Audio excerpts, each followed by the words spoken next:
Welcome to KLOS New and Approved. I'm your host, Matt Pinfield, and I'm here with Kenny Wayne Shepherd. It's great to see Kenny. You know, we've been friends since the early 2000s, and I've been such a fan of his since I discovered him in the mid-90s, and he's still crushing it. Kenny, it's great to see you, man. How you doing? I'm good, man. It's always great to see you, my brother. You know, man, I'll tell you, I'm excited about the anniversary of Trouble Is. You know, I think about this album, such an incredible, groundbreaking album that people love so much. Celebrating 25 years in October, which is so exciting. Does it Yeah. blow your mind sometimes that it's been 25 years since the release of the record?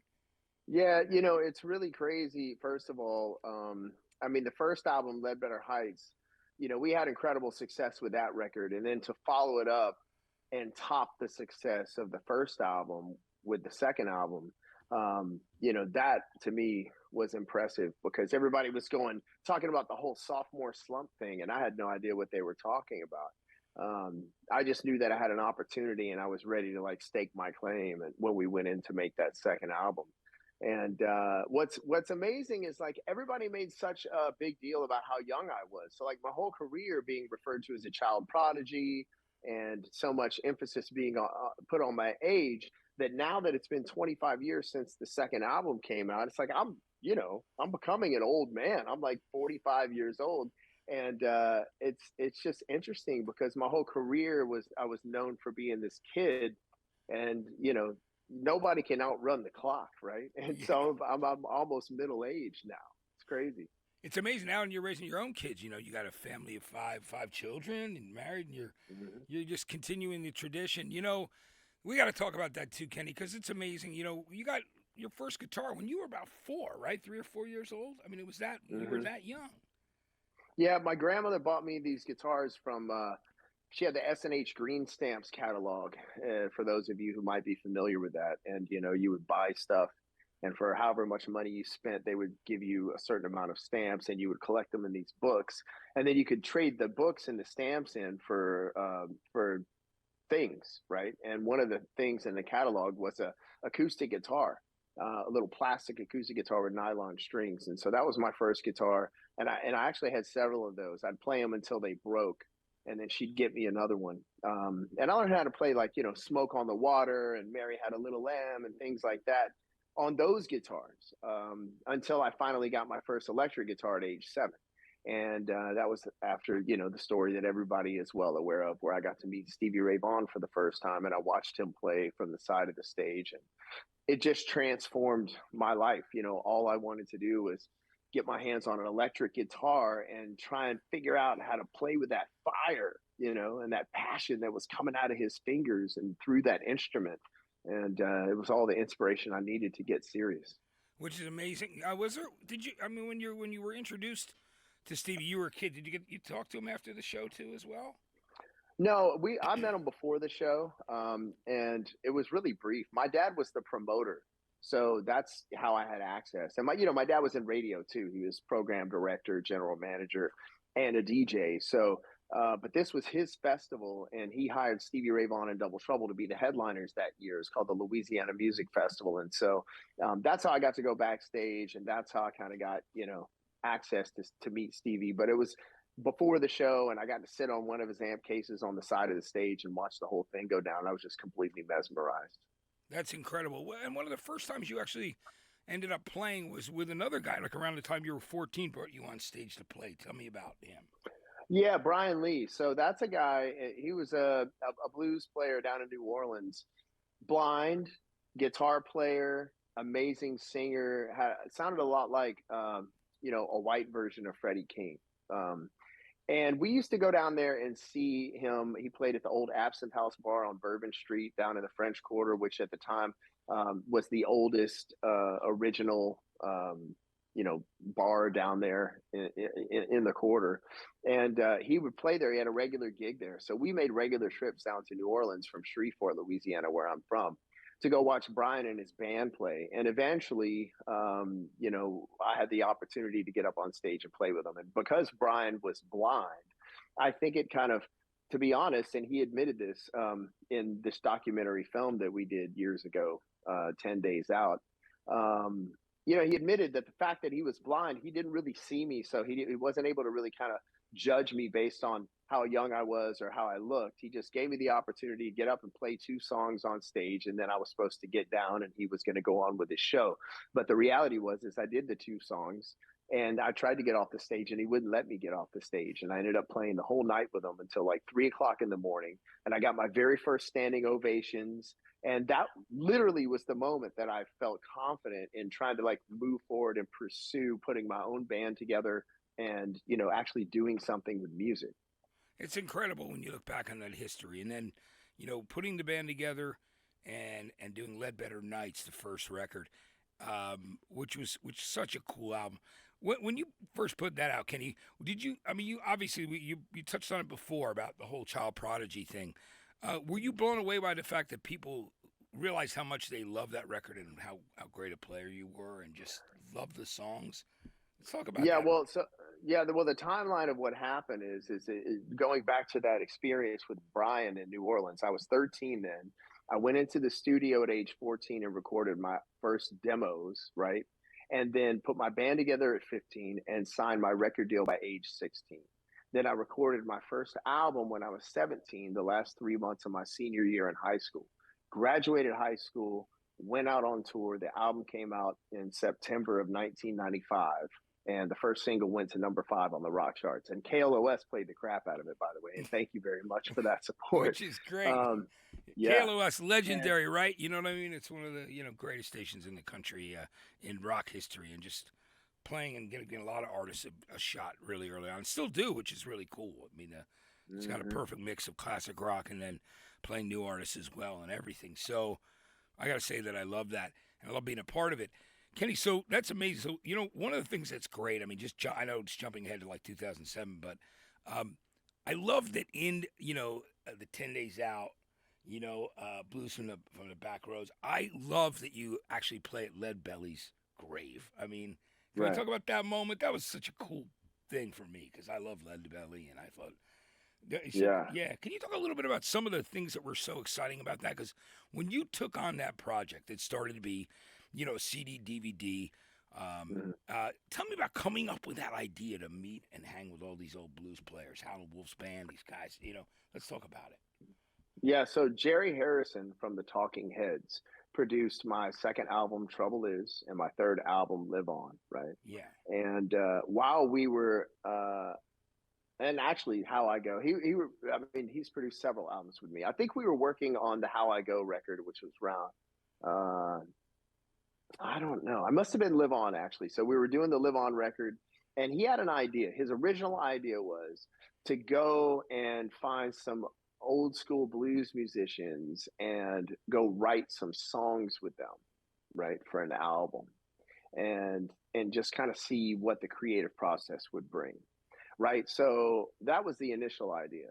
So years go by. I do my 2004 album, The Place You're In, which was a straight ahead rock record.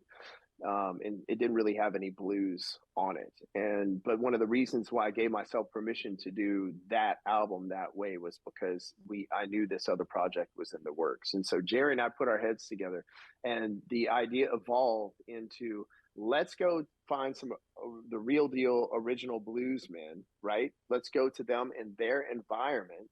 We're not going to write songs. What we're going to do is we're going to load a tour bus up with a recording studio, and we're going to load another bus up with a film crew, and we're going to go to these people in their environment and capture them in their element, and we're going to make an album where I go with Double Trouble, which was Stevie Ray Vaughan's rhythm section, and we will be the backup band for these musicians performing their songs. And so I chose every artist that was a part of the project and made sure that they had the publishing rights to the songs that we were recording so that they would financially benefit when it came to royalties and things like that. We paid them to be part of the project, but I also wanted them to get royalty checks in the mail, right? So we went to these guys, and some of them were unknown or not as well known. And then some of them were like household names like BB King and, the guys from Muddy Waters band and Howlin' Wolf's band with like Pine Top Perkins and, Willie Big Eye Smith and all these guys. But we went and like I went to some people's houses and like set up in their kitchen or on their front porch or in their backyard or in a local blues bar or something, and we just set up and we played music and we played the blues, and it was completely spontaneous. And we did this album and this film, and they were both nominated for Grammys in each of their individual categories, and it was a fantastic project. And before it came out, a number of those artists had already passed away before it even was released. I think to this day, we've probably lost at least 20 of those musicians that were part of that project. But one of the great things about that project is that it still kind of lives on today. We actually just launched, this year was my inaugural run of my first year of my touring blues festival, which is an extension of that. So that project was called 10 Days Out Blues from the Backroads. And then the blues festival is called the Backroads Blues Festival. And so we're using that as a vehicle to feature the hottest names in blues entertainment and get them out on the road touring. You know, this year we had Buddy Guy, me and my band, and Christone Kingfish Ingram, who is a really hot up and comer, just won a Grammy in the contemporary blues category. And just, you know, we're going to be supporting all these artists and having them jump on board and featuring, you know, the hottest entertainment in the blues genre. And this is going to be an annual event. I think it's great you're going to do that annually, man. It's going to be amazing because by watching the doc that you did, it just it was really exciting to see that. It was incredible how cinematic and picturesque everything was. I mean, just setting the sights on what everybody was doing and playing and where they were from, the life they were living. It was cool. And I love what you did. That's amazing that you made sure that they were getting paid for what they did, because we know the history of great blues artists. So many never got paid or for these incredible things they wrote, and their rights were stolen. And you know, it's I donated. I can't remember the exact. I think it was 100% of whatever income that I was going to have for an extended period of time was going to go to this organization called the Music Makers Relief Foundation, which all that organization does is to help pay the medical bills for these blues players, people who don't have insurance and things like that. It helps get instruments back in the hands of these guys. It helps pay for them to to record their music so that they have a product to shop to their audience, and just does a number of incredible things for these blues musicians, you know, all around the country. And so that was also a big component of what we did with that project. And it's great. So I love it. We're celebrating. It's Trouble Is 25, which is so cool. Yeah. You know, the album came out like first week of October 1997, and it set the world ablaze. I mean, it was the longest running blues album ever for amount of weeks on the Billboard chart of all time.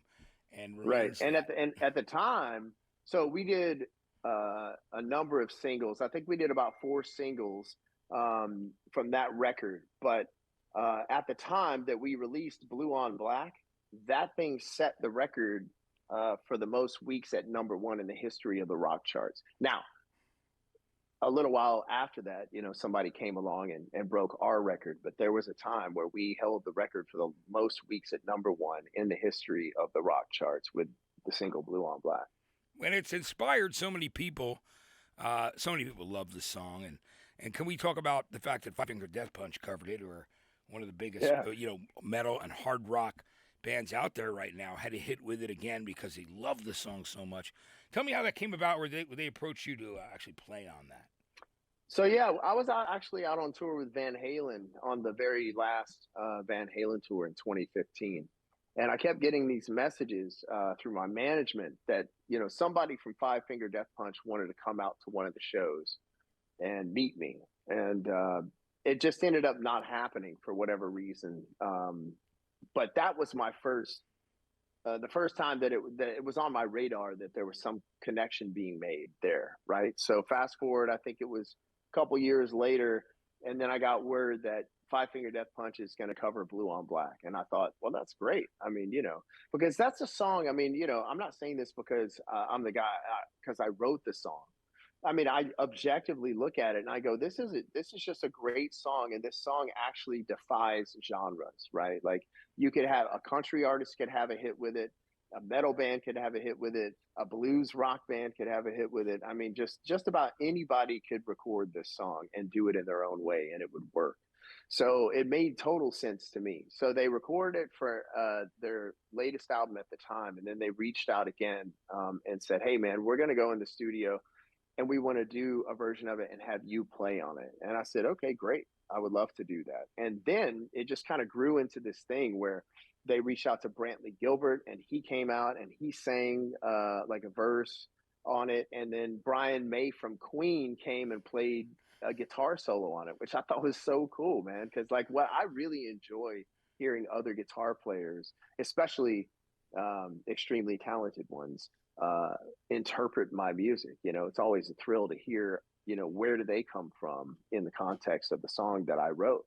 And so it was an incredible experience. And I told those guys, I said, "Hey, man, I guarantee that if you release this as a single, this will go to number one, because it's been 20 years since I had it out and it went to number one. And now it would be a brand new song to so many people, to this younger generation. You can turn a whole nother generation onto this song." And they put it out and it went to number one all over again, which was incredible. That was so great. I loved seeing that. I thought it was amazing.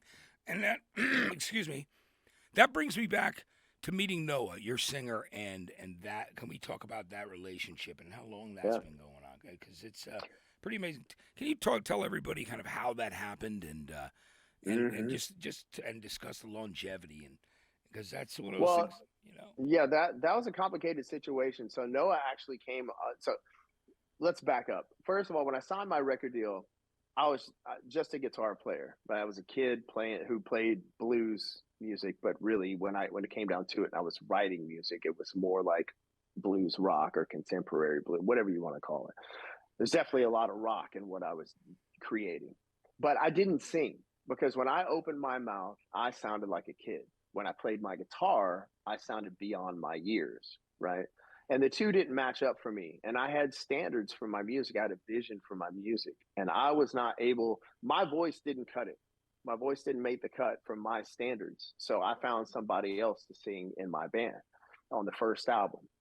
This guy, Corey Sterling. And, you know, he sang, he did a great job. The first album was great, went out, did a tour. And when it came time to go get on the airplane to do the second album, everything just fell apart. And between he and I and the band and everything, so we found ourselves without a singer the day that we were supposed to go fly out to record the second album. So I'd already written the entire second record, had all the material ready to go, and I'm like, okay, now we got to find a new singer. And it was kind of a minor freak out moment, because, you know, now we got to find a new guy That's with a a lot voice. of pressure. That's incredible amount. Yeah. I mean, you know, we already had a sound, right? And we already had a fan base. And then it's like, now we're going to redefine the sound of the band, because, you know, the voice is a big part of the sound of any band. Yeah. And that was a lot of pressure. You're right. And, you know, thankfully, you know, as is the case in my entire life, there's always something bigger steering the ship than me. And everything just kind of worked out the way it was meant to. And there was a lot of people that made a lot of things happen. My dad being one of the biggest, because, you know, he made all the arrangements. He put the word out. He put the feelers out. The next thing you know, we rented a rehearsal space. We flew 12 guys in from all over the country to audition for the band. We did a number of individual auditions with other people prior to that. And it all boiled down to Noah Hunt. And he showed up along with these 12 other guys in Shreveport. And from the first song that we did together, I just felt it in my gut. I'm like, this is the guy. And then we went and hung out that evening, went out on the town, you know, because I'm like, well, he can sing and he sounds right for the band, but I got to make sure that we can get along, you know. So we went and hung out, spent the night out together, and then, you know, pretty much knew that was the deal. And within a week or two, we were flying to Sausalito, California, to the record plant to start recording The Trouble Is record. And it's been now 25 years. He's still in the band. And I've started singing lead vocals back in 2004 on The Place You're In. And I've been singing lead vocals since then, to varying degrees on each album. But it's kind of evolved into a situation now where he sings lead vocals and I sing lead vocals, and we kind of share the responsibility. But he's still in the band. He's still very much an important part of the band 25 years later. And, you know, we're like family. Yeah, absolutely. Speaking of family, your dad is such a great guy, man. I just think Thanks. your dad's awesome. I'm fortunate enough to know your dad, and I got to know your dad through you and with you. And Yep. just an incredible guy because I have that kindred. He's got a radio guy who loves music and just devoted his life to that and his family. So I think he's good. He's just great people. So you got to say hi to Big Ken for me, of I course. will. You Yeah. which is awesome. Yeah. But oh, go ahead. Well, by the way, I mean, that's another thing. It's like, my dad quit his radio career to help me manage my career. And, any family run operation, it doesn't matter if you own a tractor store or if you're in the music industry, when you're working with your family, it's a unique situation and it can be extremely complicated at times. But we have made it. I mean, this is like we're going on a 30-year long professional career here. And he and I are still handling the business together. And, we've been through it all over the years Yeah. and come out the other side, and it's great. I think it's fantastic. One of my favorite moments with you when we, first became friends was we were sitting out at this outside a cabin, and you had your guitar, man, your acoustic guitar, and we just started talking about records we liked, and it was around the time you were covering Peter Green, Fleetwood Mac, "Oh Well," and I remember just hanging Yep. out with you, getting to sing a little with you, which was so cool because I was like, you just crush it, and it was. One of those great moments that's in my memory, and I'm really grateful for that I got to hang with you and do that. But and I just love that for me, this coming 25 years later for this Mhm. album and tour. Talk to me about the 25 years special release for the record. Can we talk about this for Yeah. Christmas? So yeah, we have some really. I've kind of been vague about it all. Just up till this point because I wanted to get everything in place and ready to be put out. But we've done a documentary film about the making of the Trouble Is record, and we have also gone in and done some recording where we're going to release a new version of the Trouble Is album. And it's pretty fantastic. And one of the cool things about it is that there was a number of songs that we recorded for the Trouble Is record that didn't go on the album. And one in particular that I was always very fond of was an old Bob Dylan song called Ballad of a Thin Man. So we went in and we re-recorded our version of Ballad of a Thin Man back from 1997 and included it on this release. And so it's something that it's actually a part of that record that people never even knew existed. So that's all, coming up like really soon. You'll be able to get the documentary. It has a lot of, I mean, it has the entire backstory of the making of that record. And then you'll be able to get your hands, and there'll be a special edition package with the new Trouble Is 25 album and the documentary and everything. And then, we have a whole new album, almost 2 albums worth of material that I had just finished up right when COVID went down. So we were in the studio in February, and then everybody knows what happened in March 2020. And so I've actually just been holding on to that new record until the dust has settled, and things were starting to get back to normal as far as touring went. I didn't want to put a new record out if I couldn't go play the music for the people. So we have a whole brand new album, entirely new studio record. It's really great. I'm very excited to put it out. That's going to come out next year as well. So there's no shortage of exciting projects and new stuff for the fans to look forward to. In addition to the Trouble Is 25th anniversary tour that we've been doing, we kicked it off this February, and the response has been so overwhelmingly good. We were only going to do the tour this year, and we've now extended the anniversary tour into at least the summer of 2023. So because the shows had just been selling out, we're doing the entire Trouble Is album live in the concert from start to finish, which we never even did when the record came out. We never played the whole album in a concert before. And then we go off for an encore. We come back out and we do a whole nother set of music, which is all stuff that we recorded since Trouble Is. So people can get, hear some things that we've done since then as well. Kenny, I've loved some of the covers you've done over the years because of just, I mean, you've not only opened for or played with some of our heroes that we loved and grew up loving through rock and roll and blues, but I mean, some of the great stuff you've done, like your Voodoo Child, Slight Return, or Mr. Soul, which you did on that last live album, which was killer version of that Buffalo Springfield Neil Young song. Yeah. I love that, man. Yeah. Like there's so many things that you've been able to do well. For you, is there I always got to ask you: is there some people you still love to either collaborate with, or songs you'd like to cover that you probably haven't gotten to yet, or is that something that's always continuing? Yeah, actually, well, it's interesting you asked that question. So I've always liked to do, usually one or two cover songs per album, just because I think it's fun. It gives me an opportunity to give, a nod and show my appreciation because it's always by an artist who I respect and who has had an influence on me.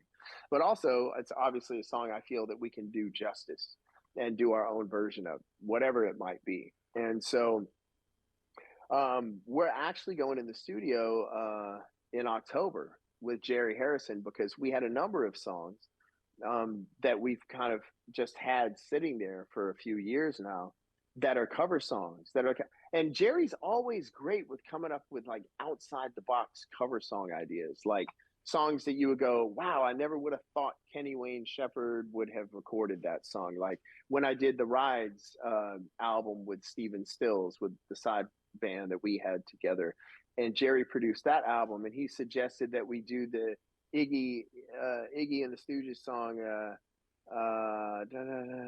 man, my Search and Destroy, Yeah, right? yeah. And people were like, Kenny Wayne Shepherd doing Search and Destroy, but Yeah, it worked so yeah, well. you So did we're that gonna do a Stooges whole song with record. Steven Stills, right? And it's like amazing when you think Yeah, about it. It's like what you wouldn't expect, but it's great. yeah, You know? yeah. And so we're gonna do a whole album in October of Jerry and me are gonna put our heads together and come up with these like really outside the box rock and roll cover songs that we're gonna go do.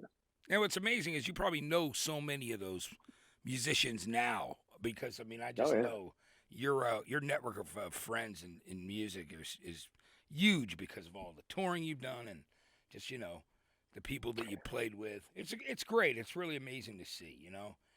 Yeah, I don't. A lot of people ask. Actually, you had a two-part question. Is there anybody else I want to collaborate with, or I look forward to making some music with? I don't really kind of sit around with a pen and paper. Oh, I really want to scratch that guy's name off the list. I just kind of like wait and see what happens. All these opportunities kind of present themselves. Um, but what's amazing is like as a result of doing these tours with people like Van Halen, right? I toured with Van Halen in the '90s, and then we did the last Van Halen tour in 2015. But when we first toured with Eddie and those guys back in the '90s, he and I hit it off and became very good friends. And it's like these personal relationships that develop off the stage are what's incredibly important to me, like way beyond just saying, hey, I got to tour with Van Halen or I got to jam with BB King or whatever. It's like, nah, man, it's like the personal time spent with those musicians and so many of them that I looked up to and then got to know on a personal level, and they respected me and I respected them. That's what's really been the most incredible thing for me. That's true. I mean, that's got to be amazing, and I love that story. I'm so glad you did both those back to back tours with them. I mean, the people you've toured with over your Buddy Guy. There's so many great people that I mean, the list is so long. Dylan. I mean, there's so many different people. Yeah. Yeah, dude. I mean, I'm not like there's just ones that always like come to mind, but the list is incredibly long, and I'm very proud of it. But I did a couple of tours with Dylan when I was in my teens. Aerosmith, the Rolling Stones, Van Halen, um, BB King, Buddy Guy. I mean, the blues world, the rock world. It's just Skinner, the Allman Brothers. I mean, it just goes on and on. And when you're a kid and you're looking up and you're listening to these guys' music and you're learning it note for note, it's like you put those people on this pedestal because they're your heroes, and then it's like all of a sudden one day it's like you're I don't know, it's like you're a peer, it's like you're in the same dressing room as these guys, you're on the same stage as these guys. It's just like sometimes it's mind boggling, to be And honest they're with asking you for your opinion too. You're like, hey, what do you think of this, Kenny? And you're like, you. I well, know, right? I mean, Steven Stills. I was writing songs and recording songs with Steven Stills. I mean, one of the greatest American songwriters ever. in my And opinion too. just Yeah, I love Steven, man. What a yeah, great guy too. He's just one of the funniest, but most talented, coolest guys. One of the American absolutely. greats. Great guitarist, Hmm. great songwriter, man. It's incredible. I love it, Kenny. I just think this is It's exciting. So I know there'll be some shows, out this way in 2023, which we're really excited about, And I love that you're Yeah. taking literally going to do Trouble Is, because that gives you that whole year, that whole 25th year from October to do to keep doing the record and doing the 2-set thing that you're going to be doing, which is really cool with the whole record. Yeah, what's really been great about it is getting reacquainted with these songs, like obviously on a very intimate level, like recreating all these parts and the band learning the stuff and some of these songs we haven't played for decades and but really finding out like how relevant this music is and really how timeless it is. And for me, that was always the goal. I always wanted to write timeless music. I wanted to write songs that KLOS could play on their station for the next 50, 60 years or longer, right? Yeah. And I think that we accomplished that. I mean, Blue on Black still gets played all over the country on rock radio today. And the thing is like I was never going after trying to be a pop star. So therefore, my sound isn't trapped in a particular era. It's kind of a timeless thing, and especially when you're doing rock or blues. I mean, those two genres are timeless as it is. So you're kind of in safe territory there. Which is a great thing, and it shows from your career, which has been amazing. I can't believe you and I have been friends for 20 years already. It's just amazing, and I love that. But Kenny, I'm always so happy to see you, man, and I thank you for coming and talking about everything that's coming up. We're really excited about it. Just wanted to tell you. Yeah, thanks, Matt. I appreciate you having me on the show, and we'll get together when we get an LA date on the books for next year, which we're working on right now. Hopefully we can get together and hang out and come to the show and check it out. Kenny, I was just going to say, that's great. Any of the kids so interested in music at this point, or is it still kind of early? Yeah. No. Every one of them is musical. And, the thing is like my approach, my parents were never like pushing me. They were not, you need to practice your guitar or anything. It's like I was begging to do it. Right. So I don't want to like force anything on my kids. They're surrounded by instruments. There could probably be a little more music played around the house, maybe, because, I'm out playing it constantly when I'm at work. So when I come home, I don't listen to a lot of music, but they're all such musical kids. Some of them are interested in guitar. Some of them, I can hear them like singing around the house and really trying to find their voice and that stuff. But, I feel like if they're really meant to do it and motivated to do it, they'll figure it out themselves, Yeah. I mean, I'll enable them and I'll answer if they ask me to show them something. I'm more than happy to do it, but I'm not going to be like, you need to do your scales, 20 times a day and, whatever. Nobody, I did that stuff myself. Yeah, your mom and dad didn't force that on you, or your grandma and everybody that was there. It was helpful, Exactly. It was that passion you had, man, which was amazing. Yeah, man. The great Kenny Wayne Shepherd, incredible guitarist, songwriter, and I want to say thank you so much for watching today. I'm Matt Pinfield. This is KLOS, new and approved. We'll be back next time.